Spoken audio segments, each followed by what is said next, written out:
Hi everybody, hope you're having a wonderful day.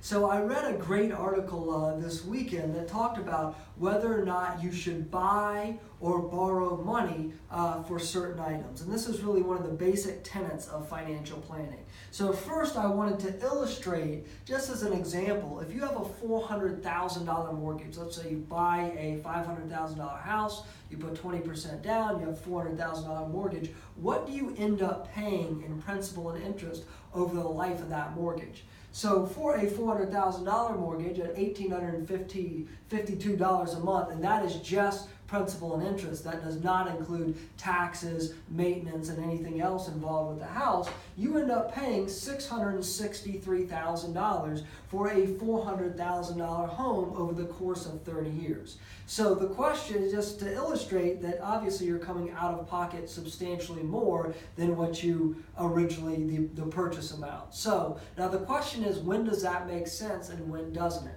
So on this left column, we're going to say this is when it does make sense. You want to buy something that you expect is going to appreciate faster over time. So your primary residence, it should appreciate, but it's also prudent. You're creating equity in your personal net worth. Second is a business, including real estate investing.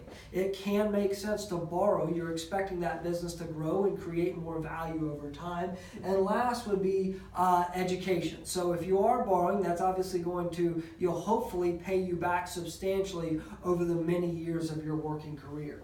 What you should not borrow for is any depreciating asset. So first example that comes to mind is I've got written up here, second home, especially if it's for your personal use. If you can pay cash, great, as long as you've got everything else taken care of, it makes sense. But the thing that people borrow the most for, that is always a depreciating asset, is a car. So if you can pay cash for that car, it makes a lot of sense, or getting that interest rate down as low as possible. I'll even write that up here.